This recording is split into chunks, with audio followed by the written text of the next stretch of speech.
दोस्तों 28 अगस्त को हमारा कक्षा 12वीं का भौतिक शास्त्र फिजिक्स का त्रैमासिक परीक्षा का पेपर है। इसलिए दोस्तों मैं आपको आपके इस लोक शिक्षा संचालय एमपी बोर्ड द्वारा जारी किए गए प्रश्न बैंक की पूरी तैयारी कराते जा रहा हूं, क्योंकि बहुत हाई चांस है इसी से आपके क्वेश्चन एज इट इज रखे रहेंगे। इसलिए मेरा मानना है कि अगर आप पूरा प्रश्न बैंक तैयार कर लेते हैं ओके, तो दोस्तों आप होने वाली त्रैमासिक परीक्षा में अच्छा स्कोर करेंगे, पूरा स्कोर करेंगे।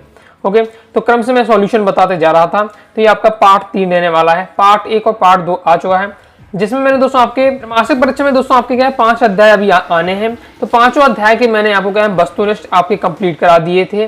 ओके, पार्ट 1 और पार्ट 2 वाली वीडियो देख लीजिएगा तो वस्तुनिष्ठ आपके कंप्लीट हो जाएंगे। क्वेश्चन आंसर रह जाते हैं, तो अब हम क्या है सभी अध्यायों के जो क्वेश्चन आंसर हैं उन्हें देखने वाले हैं। ओके, तो चलिए देख लेते हैं, स्टार्ट करते हैं। सबसे पहले हम क्या है विद्युत आवेश तथा क्षेत्र, जो हमारा पहला अध्याय है इसके हम क्वेश्चन आंसर देखेंगे और मैं आपको क्या है बताते जाऊंगा। तो आपको क्या है वीडियो को देखते ही देखते आपको तैयार करते जाना है। आपको ज्यादा मेहनत नहीं करनी है, केवल वीडियो को ध्यान से अंत तक देखिएगा। तो सभी के जो आपको क्या है क्वेश्चन तो बता ही रहा हूँ, सॉल्यूशन ही बता रहा हूँ, बस आपको क्या है तैयार करते जाना है। चलिए देख लेते हैं क्रम से। तो आपको वस्तुनिष्ठ तो आपको पहले ही कवर करा दी थी। तो सबसे पहले हमारे आ जाते हैं 2 नंबर वाले प्रश्न अध्याय 1 में। स्थिर विद्युत के अंतर्गत कूलाम के नियम लिखिए। चलिए देख लेते हैं, कूलाम का नियम आपको यहां बताना है। कूलाम का नियम हमारा क्या है?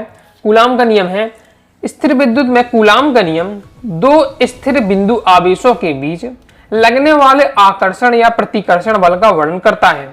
यह नियम कहता है कि बल दोनों आवेशों के परिणाम का गुणनफल के समानुपाती और उनकी बीच की दूरी के वर्ग के विक्रमानुपाती होता है। यह बल दोनों आवेशों को मिलाने वाली रेखा के अनुदिष्कार करता है।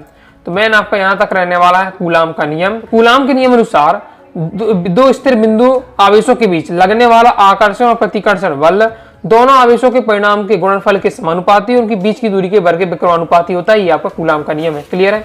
तो नेक्स्ट हमारा विद्युत क्षेत्र रेखाओं के 2 आपको महत्वपूर्ण गुण बताने हैं। तो विद्युत क्षेत्र रेखाओं के 2 गुण कौन कौन से हैं? ये हमेशा धनात्मक आवेश से शुरू होकर ऋणात्मक आवेश पर समाप्त होती हैं। नेक्स्ट है 2 विद्युत क्षेत्र रेखाएं कभी एक दूसरे को नहीं काटती हैं। ये बस आपको यहीं तक आप लिख दीजिए, ये आपको क्या रीजन बताने हो सकता नहीं है।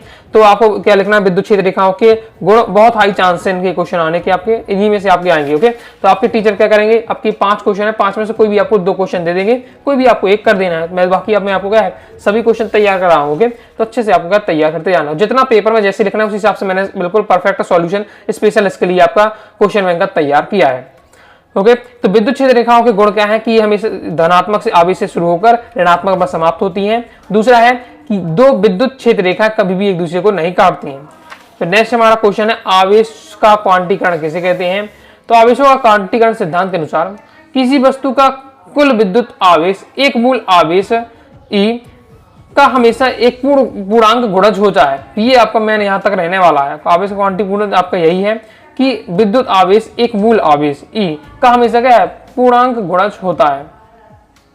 ओके, जितना शॉर्ट हो सकता है मैंने चीजों को क्या शॉर्ट करने का यहाँ प्रयास किया है। तो आप लिख सकते हैं इसका अर्थ है कि आवेश निरंतर नहीं होता है बल्कि असतत इकाइयों में मौजूद होता है, और इस भी प्रेक्षी आवेश को हम इसको Q N के रूप में व्यक्त किया जाता है, और N एक पूर्णांक है और E हमारा क्या है मूल आवेश है। क्लियर है? तो नेक्स्ट हमारा क्वेश्चन है विद्युत फ्लक्स को परिभाषित कीजिए और इसका SI मात्रक लिखिए। और विद्युत फ्लक्स से क्या होता है? तो विद्युत क्षेत्र में स्थित किसी क्षेत्रफल से अभिलंबित गुजरने वाली कुल बल रेखाओं की संख्या विद्युत फ्लक्स कहलाती है। ये विद्युत क्षेत्र हमारा, तो विद्युत क्षेत्र से निकलने वाली गुजरने वाली कुल बल रेखाओं की जो संख्या होती है, टोटल संख्या, वो हमारी क्या कहलाती है? विद्युत फ्लक्स कहलाती है। मात्रक क्या है? तो मात्रक है न्यूटन मीटर स्क्वायर प्रति coulomb. Newton metre square metre पर स्क्वायर होगा, न्यूटन मीटर स्क्वायर प्रति कूलाम। तो नेक्स्ट हमारा है विद्युत फ्लक्स के अंतर्गत गॉस का प्रमेय लिखिए। तो गॉस का आपको प्रमेय लिखना है। ओके, 2 नंबर में एक वाक्य में गॉस की प्रमेय लिखने के लिए आ जाती है। आगे हम 4 नंबर में देखेंगे तो सिद्ध करना भी देखने वाले। ओके, तो गॉस के प्रमेय बताता है किसी भी बंद पृष्ठ से गुजरने वाला कुल विद्युत फ्लक्स उस पृष्ठ के अंदर उपस्थित कुल विद्युत आवेश के 1/ε0 गुना होता है।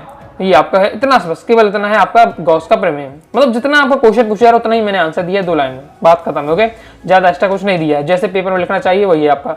ओके, तो ये आपको अच्छे से तैयार करना है, पूरे तैयार करते जाइएगा। तो ये हो जाते हैं आपके 2 नंबर वाले क्वेश्चन कंप्लीट। ओके, अब 3 नंबर वाले हम देख लेते हैं। एक बात और मैं आपको बता रहा हूँ, क्वेश्चन में हम सॉल्यूशन देख रहे हैं। अब बहुत सारे स्टूडेंट हैं जिनको क्या है 2-4 क्वेश्चन भी दे दिए जाए लॉन्ग वाले तो नहीं पढ़ पाते हैं, ओके, अब अच्छे से याद नहीं कर पा रहे हो। और क्वेश्चन बैंक में तो बस मन चाहे जितने चाहे क्वेश्चन रख दिए, कहीं ज्यादा कहीं कम, इस प्रकार से, ओके। तो और इसमें ऐसे कुछ बहुत सारे क्वेश्चन का समावेश है जो हमारे कुछ काम के नहीं है, जो बोर्ड में कभी पूछे ही नहीं जाते हैं, जो सिलेबस में हमारे है ही नहीं कोई टॉपिक, उनको जबरदस्ती रख दिया है, ओके। कुछ ऐसे क्वेश्चन रख दिए गए हैं, इसलिए क्या होता है कि जो क्वेश्चन बैंक में होता है वो बोर्ड एग्जाम में काफी कम फिर काम अपने आता है, ओके। अब त्रिमासिक में तो आएगा आपका, लेकिन क्या है बोर्ड एग्जाम में आपके काम नहीं आएगा, तो हम केवल उन्हीं में फोकस करेंगे और उन्हीं को बताऊंगा जो आपके टीचर हाई चांस से देंगे और बोर्ड एग्जाम के लिए भी आपको इंपॉर्टेंट रहने वाले हैं। जबरदस्ती हमें क्वेश्चन दे दिए तो जबरदस्ती हमें नहीं पढ़ना, ओके। चलिए देख लेते हैं। ऐसा नहीं क्यों कर रहा हूँ, जैसे नीचे की आपकी टॉपिक दिए क्वेश्चन है, अब ये आपके क्या सिलेबस से हट चुके हैं, फिर भी यहाँ दिए हुए, ओके। चलिए हम 3 नंबर वाले देख लेते हैं।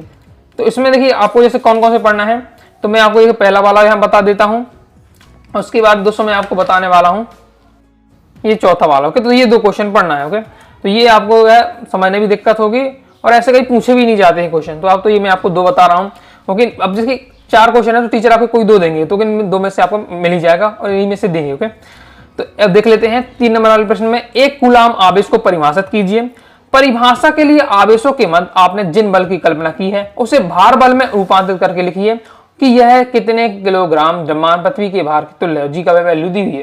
कैसे आपको लिखना चाहिए, इस प्रकार का क्वेश्चन आपसे पूछा जाता है, तो आपको बताना है कि एक कूलाम आवेश वह आवेश की मात्रा है जो 1 मीटर दूरी पर निर्वात में रखे समान आवेश वाले दूसरे आवेश का 9×10⁻⁹ न्यूटन के बल को प्रतिघर्षित करता है। तो ये आपका एक कूलाम आवेश को परिभाषित यहाँ किया जा रहा है।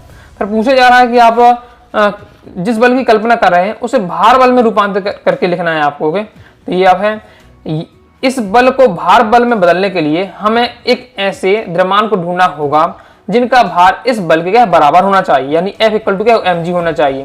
तो F बराबर हमारा कितना है 9×10⁻⁹ है, न्यूटन है। जी की वैल्यू हमें यहाँ दी हुई है, तो हम जब गणना करेंगे तो हमें लगभग क्या है 9×10⁸ किलोग्राम द्रव्यमान मिलेगा। इस बार से आपको आंसर लिखना क्लियर है। फिर नेक्स्ट में आपको यहाँ चौथा पढ़ना चाहिए, विद्युत फ्लक्स कैसे कहते हैं, इसका मात्रक लिखिए, ओके। क्योंकि विद्युत क्षेत्र रेखाएं काल्पनिक रेखाएं होती हैं तथा हम किसी भी क्षेत्र में कितनी भी क्षेत्र रेखाएं खींच सकते हैं। इस तथ्य को ध्यान में रखते हुए विद्युत फ्लक्स के बारे में आप विद्युत फ्लक्स को आप किस प्रकार से परिभाषित करेंगे, किस प्रकार से इसका आंसर लिखना चाहिए। तो ये आपका आंसर रहेगा कि विद्युत फ्लक्स किसी सतह, पहले तो आपको यही बताना विद्युत फ्लक्स है क्या, अभी हम पहले भी देख के आ चुके हैं, ओके। 2 नंबर बताया है कि विद्युत फ्लक्स किसी सतह से अविलंबित गुजरने वाली जो विद्युत क्षेत्र रेखाएं की जो संख्या होती है उसे हम क्या है विद्युत फ्लक्स कहते हैं। मात्रक हमारा क्या न्यूटन मीटर स्क्वायर प्रति कूलाम होता है, ओके। अब यहाँ इसके आगे के आंसर क्या है कि चूंकि क्षेत्र रेखाएं काल्पनिक होती हैं, विद्युत फ्लक्स को एक विशिष्ट क्षेत्र में वास्तव में गुजरने वाली क्षेत्र रेखाओं की संख्या के रूप में परिभाषित किया जाता है, न कि केवल खींची गई संख्याओं की कुल संख्या के रूप में। विद्युत फ्लक्स इस प्रकार किसी क्षेत्र से होकर गुजरने वाले विद्युत क्षेत्र के प्रभाव एक संख्यात्मक मान प्रदान करता है जो सतह और विद्युत क्षेत्र की तीव्रता के बीच के कोण पर निर्भर करता है, ओके। ये नॉर्मल इसी टाइप के ज्यादा क्वेश्चन आते नहीं है, ओके। एग्जाम में अभी तक एमपी बोर्ड में इस प्रकार के क्वेश्चन देखने नहीं मिले हैं, ओके। आए तो मैंने तो आपको यहाँ बता दिया। तो ये क्वेश्चन तो आपको पढ़ के रखना, कैसे आंसर लिखना वो भी मैंने आपको बता दिया, ओके।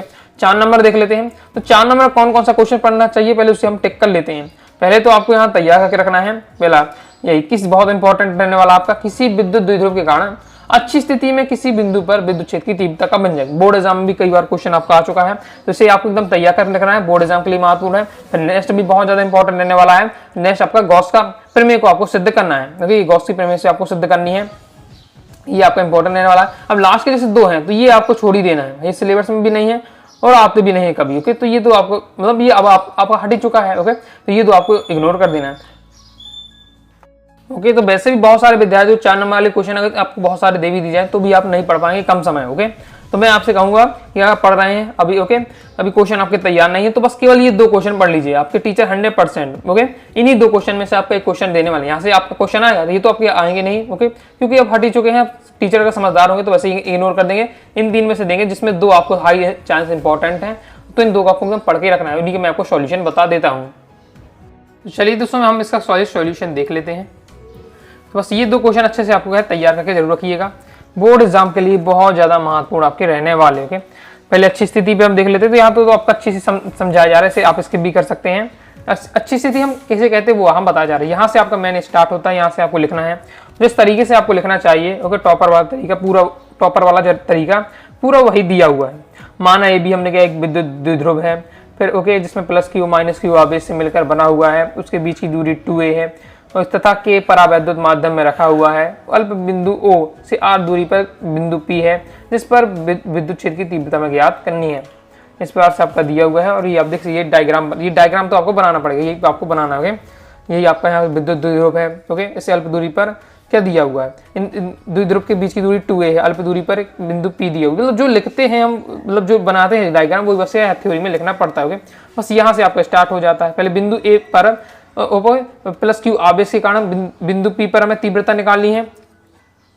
ओके, इसके बाद दोस्तों हमें बिंदु B पर जो माइनस क्यू आवेश के कारण जो बिंदु P पर तीव्रता निकालेंगे हम। इस प्रकार से आपका रहने वाला है। इसके आगे देख लेते हैं, इसके सॉल्यूशन आपको इस प्रकार से करना है और बहुत स्टेप बाय स्टेप पूरा दिया हुआ है, पूरा डिटेल से आपका स्टेप बाय स्टेप दिया हुआ है।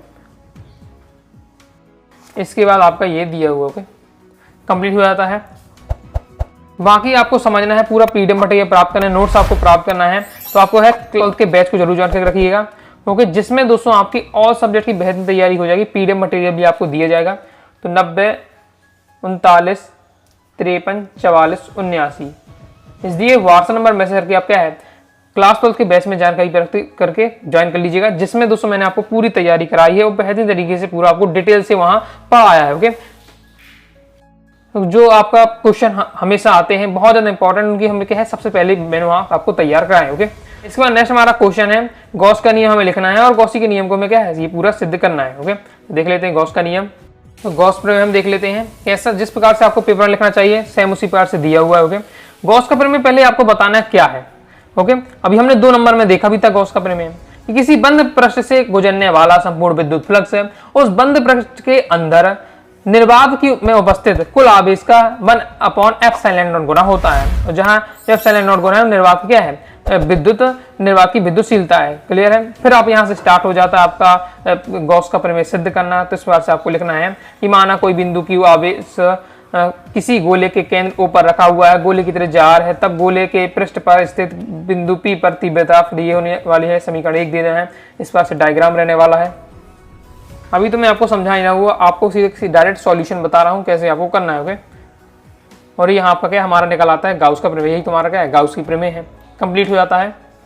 ओके, बाकी देखिए मैं कहूंगा कि 2 क्वेश्चन आप एकदम तैयार होने चाहिए। इनमें से 2 में से पहले आएंगे, ये पहले मैं आपको बता दिया। सिद्धांत से अगर 4 नंबर क्वेश्चन आपका आना है, इन्हीं 2 क्वेश्चन में से आपको आपके पेपर में मिल जाएंगे। ओके, फिर भी अगर आपको लग रहा तो आप पढ़ सकते हैं, जैसे तीसरी वाली पढ़ सकते हैं। और ये भी है तो अब कम ही इंपॉर्टेंट है आपका। ओके, बहुत ही कम चांस है, फिर भी मैं आपको बता देता गॉस के प्रमेय लिखते हुए इसी सहायता से कूलाम का नियम बताना है। ओके, तैयार सब है, लेकिन जो सबसे ज्यादा इंपॉर्टेंट है तो इसलिए मैं अभी फोकस कर रहा हूँ, क्योंकि आपके पास कम समय है। 102 दिन है, ऐसे बहुत सारे विद्यार्थी पढ़ रहे हैं और जिन्होंने अभी तक क्या है क्वेश्चन ही एक भी नहीं देखे। ओके, अब उनको पढ़ना है, मैं सब बता दूंगा, कंफ्यूजन हो जाएगी। इसलिए केवल मैं डायरेक्ट आपको सीधे बताता हूँ कि क्या क्या आपको अभी पढ़ना चाहिए। तो ये मैं आपको सॉल्यूशन दिखा रहा हूँ। ओके, कि गॉस के प्रमेय का उपयोग करके किस प्रकार से आप कूलाम के नियम को निकालेंगे। ओके, बता तो दिया है, लेकिन इन 2 का आपको पढ़ के जरूर रखिएगा। ओके, बाकी दोस्तों आपकी इच्छा रहने वाली है। फिर नेक्स्ट देख लेते हैं अध्याय 2 स्थिर विद्युत विभव तथा धारिता। ऑब्जेक्ट तो देखिए सबके कवर करा ही दिए थे, आपके क्वेश्चन आंसर रह गए, तो वही हम देख रहे हैं। चलिए यहाँ से देख लेते हैं इसमें कहाँ से आपके क्वेश्चन आंसर है, ये आपके यहाँ से। ओके, तो सबसे पहले हमारे 2 नंबर वाले स्टार्ट हो जाते हैं। पहला है किसी चालक की विद्युत धारिता की परिभाषा एवं मात्रक लिखिए। देख लेते हैं हम सॉल्यूशन। तो किसी चालक की आपको विद्युत धारिता बतानी है। तो किसी चालक की विद्युत धारिता आवेश की उस मात्रा के बराबर होती है जो उसके विभव में इकाई वृद्धि कर दें। और सूत्र के रूप में हम बता दें विद्युत धारिता बराबर होता आवेश की मात्रा बटे क्या है विभव में वृद्धि। और आपका मात्रक पूछा जा रहा है, तो मात्रक होता है धारिता का फैराड, धारिता का मात्रक फैराड। क्लियर है। फिर नेक्स्ट है समविभव पृष्ठ। बहुत ज्यादा इंपॉर्टेंट है क्वेश्चन है। ओके, बोर्ड एग्जाम में क्वेश्चन आ चुका है। समविभव पृष्ठ किसे कहते हैं और समविभव पृष्ठ की विशेषताएं एकदम तैयार करके आपको रखनी हो, बिल्कुल सिंपल रहता है। नाम ही है समविभव पृष्ठ। सम यानी समान, विभव यानी विभव, तो समान विभव हो। ओके, एक ऐसा प्रश्न जिसके प्रत्येक बिंदु पर विभव अगर समान है उसे हम क्या है समविभव पृष्ठ कहते हैं। तो क्या लिखना है आपको कि समविभव पृष्ठ किसी विद्युत क्षेत्र में एक काल्पनिक पृष्ठ होता है। ओके, जिसके प्रत्येक बिंदु पर विद्युत विभव का मान समान होता है। इस पृष्ठ पर किसी आवेश के एक बिंदु से दूसरे बिंदु तक ले जाने में विद्युत क्षेत्र द्वारा कोई कार्य नहीं पड़ना पड़ता है, क्योंकि पृष्ठ के किन्हीं दो बिंदुओं के बीच विभवांतर शून्य होता है। लिखना है, ज्यादा दिक्कत हो रही है, यहाँ तक लिखिए। ओके, यहाँ तक बस आपको बताना है। समविभव पृष्ठ किसे कहते हैं कि किसी विद्युत क्षेत्र में वह काल्पनिक पृष्ठ होता है जिसके प्रत्येक बिंदु पर विद्युत विभव का मान समान होता है, समविभव पृष्ठ कहलाते हैं। क्लियर है। नेक्स्ट है हमारा, दो समविभव पृष्ठ एक दूसरे को प्रतिच्छेद क्यों नहीं करते हैं? तो क्या रीजन आपको लिखना है कि विद्युत बल रेखाएं समविभव पृष्ठ के लंबवत होती हैं। यदि दो समविभव पृष्ठ एक दूसरे को काटेंगे तो उनके कटान बिंदु पर क्या विद्युत क्षेत्र की दो दिशाएं होंगी, जो कि क्या है, संभव नहीं है। अतः दो समविभव पृष्ठ एक दूसरे को नहीं काटते हैं। फिर आगे नेक्स्ट हमारा है, विद्युत विभव की परिभाषा एवं मात्रक लिखिए। तो विद्युत विभव की परिभाषा एवं मात्रक क्या है? किसी अनंत दूरी से विद्युत क्षेत्र के किसी बिंदु तक इकाई धनावेश को लाने में किए गए कार्य को हम क्या विद्युत विभव कहते हैं। ऐसा ही मात्रा क्या होता है आपका, वोल्ट होता है। क्लियर है, बिल्कुल परफेक्ट आपका दिया हुआ, ज्यादा मैंने आपको लॉन्ग नहीं किया है आंसर को, जितना परफेक्ट आपको लिखना चाहिए। नेक्स्ट है, पर विद्युत ध्रुवण किससे कहते हैं? ओके, तो पर नहीं है, परावैद्युत ध्रुवण। ओके, तो परावैद्युत ध्रुवण क्या होता है आपका कि जब किसी परावैद्युत को बाहर चुंबकीय में रखा जाता है, चुंबकीय क्षेत्र में रखा जाता है। जब कोई परावैद्युत को हम क्या चुंबकीय क्षेत्र में रखेंगे तो वह विद्युत क्षेत्र में विद्युत आघूर्ण प्राप्त कर लेता है। इस प्रक्रिया को हम क्या परावैद्युत का ध्रुवण कहते हैं। क्लियर है। फिर अब आ जाते हैं हमारे 3 नंबर वाले प्रश्न। 3 नंबर वाले प्रश्न देख लेते हैं। ओके, देखिए इसमें अगर हम बात करें इंपॉर्टेंट में, तो सबसे पहले आपको समविभव पृष्ठ एकदम याद करके रखना है। ओके, समविभव पृष्ठ एक दूसरे को क्यों नहीं काटते हैं, और इसके बाद किसी चालक की विद्युत धारिता, ये 3 तो एकदम आपको पढ़ के ही रखना है, इंपॉर्टेंट है। क्योंकि इसलिए ये सब बताते जा रहा हूँ कि बहुत सारे विद्यार्थी, मैंने 5-6 क्वेश्चन है 5-6 बता दिए और वही मुश्किल से याद नहीं हो पा रहे। ओके, तो फिर आपको क्या करना है, 2-3 मैंने आपको सिलेक्ट करते जाऊंगा, तो उनको छोड़िएगा नहीं। ओके, देखिए 3 नंबर वाले प्रश्न देख लेते हैं। को शेट ठोक दीजिए, महाकाल का शेट ठोक दीजिए। पूरा साल मेहनत करता हूँ आपके लिए बेटा, ऐसा नहीं चलेगा, ऐसा नहीं चलेगा। 3 नंबर वाले प्रश्न में पहला जैसे हमारा क्वेश्चन है, विद्युत क्षेत्र किसे कहते हैं? एक समान विद्युत क्षेत्र में रखे किसी चालक के भीतर विद्युत क्षेत्र शून्य क्यों होता है? तो इसे देख लेते हैं। तो किसी आवेश के चारों ओर तरफ का वह क्षेत्र है जिसमें उसका प्रभाव किसी अन्य आवेश द्वारा अनुभव किया जाता है, विद्युत क्षेत्र कहलाता है। तो विद्युत क्षेत्र किसे कहते हैं, उसकी परिभाषा दी हुई है। फिर पूछा जा रहा है, एक समान विद्युत क्षेत्र में रखे किसी चालक के भीतर विद्युत क्षेत्र शून्य क्यों होता है? तो इसका मेन रीजन है कि विद्युत क्षेत्र रेखाएं चालक के पृष्ठ पर क्या समाप्त हो जाती हैं, चालक के पृष्ठ से निकलती हैं और चालक के पृष्ठ में ही समाप्त हो जाती हैं, यानी बाहर रहती हैं। क्षेत्र रेखाएं चालक के अंदर उपस्थित रहती ही नहीं है। ये अतः किसी चालक के अंदर विद्युत क्षेत्र क्या होता है, शून्य होता है। सिंपल है, क्लियर है कि कोई भी हमारा चालक है तो जो आपकी क्षेत्र रेखाएं निकलती हैं वो यहाँ आपकी बाहरी मतलब बाहरी से निकलती है, पृष्ठ से निकलती हैं, पृष्ठ में ही समाप्त हो जाती है, अंदर तो जाती ही नहीं है। तो अंदर विद्युत क्षेत्र रेखा रहेंगी नहीं, तो इसलिए आपको क्या विद्युत क्षेत्र शून्य होता है। सिंपल बात है। हाँ, ओके। नेक्स्ट हमारा, स्थिर विद्युत परीक्षण किसे कहते हैं, इसका क्या उपयोग है? तो इसे देख लेते हैं। ये तो बिल्कुल सिंपल है, आप नॉर्मल समझ सकते हैं कि स्थिर विद्युत परीक्षण किसी क्षेत्र या उपकरण को स्थिर विद्युत के हानिकारक प्रभाव से बचाने की एक प्रक्रिया है, जिसमें किसी एक चालक सामग्री को क्या बंद कर दिया जाता है ताकि बाहरी विद्युत आवेश अंदर के क्षेत्र में प्रवेश न कर सके।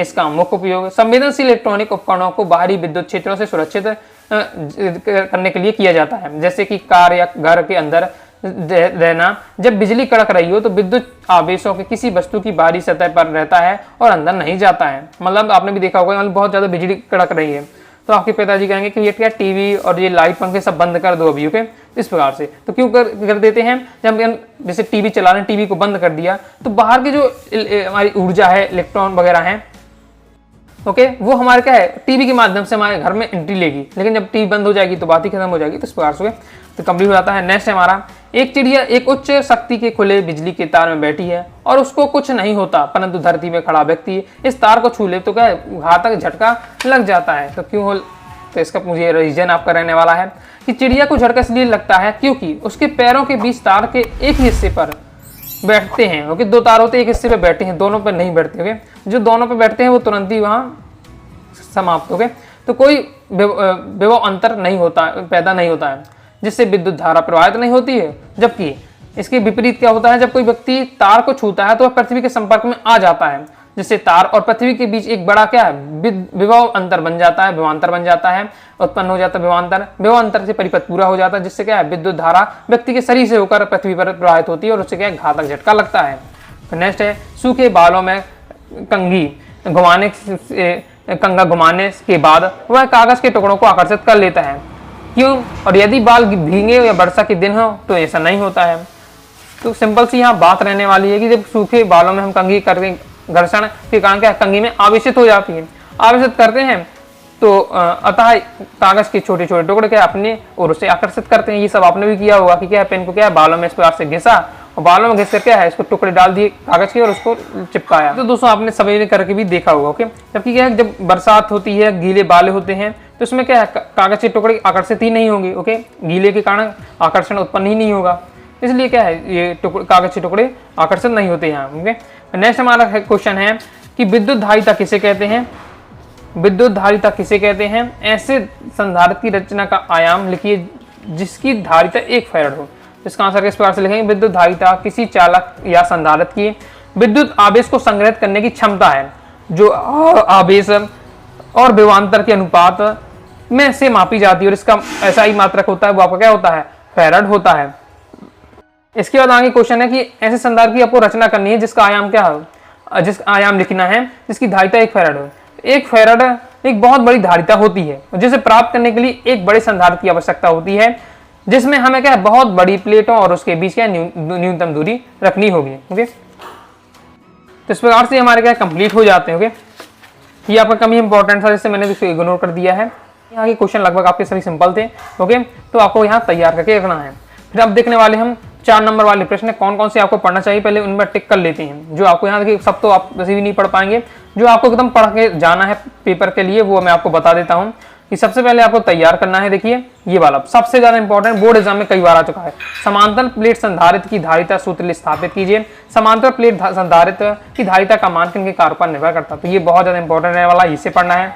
इसके बाद संधारित्रों के समांतर क्रम संयोजन आपको देखना है, संधारित्र का श्रेणी क्रम संयोजन आपको देखना है। ये आप पहले ये पढ़ना है, फिर दो आपको तैयार करना है। उसके बाद दोस्तों आपको किसी बिंदु आवेश के कारण किसी बिंदु पर विद्युत विभव के सूत्र को लिखे, तो ये आपको 4 पढ़ के रखना है। ओके, बाकी इन 2 आपको इग्नोर कर सकते हैं, ये आपकी कमी इंपॉर्टेंट है। तो सबसे पहले ये आपको पढ़ना है, ये 2 पढ़ लीजिए, ये पढ़ के आपको रखना है। ओके, क्लियर है? चलिए सबसे पहले हम ये देख लेते हैं समांतर प्लेट संधारित्र की धारिता के लिए सूत्र। तो इस सूत्र किस प्रकार से रहने वाला है, पहले यहाँ से बताया जा रहा है संधारित्र किसे कहते हैं, और जैसा आपको पेपर में चित्र बनाना है वो भी आप देख लीजिए। ये आपका समांतर प्लेट संधारित्र का डायग्राम रहने वाला है।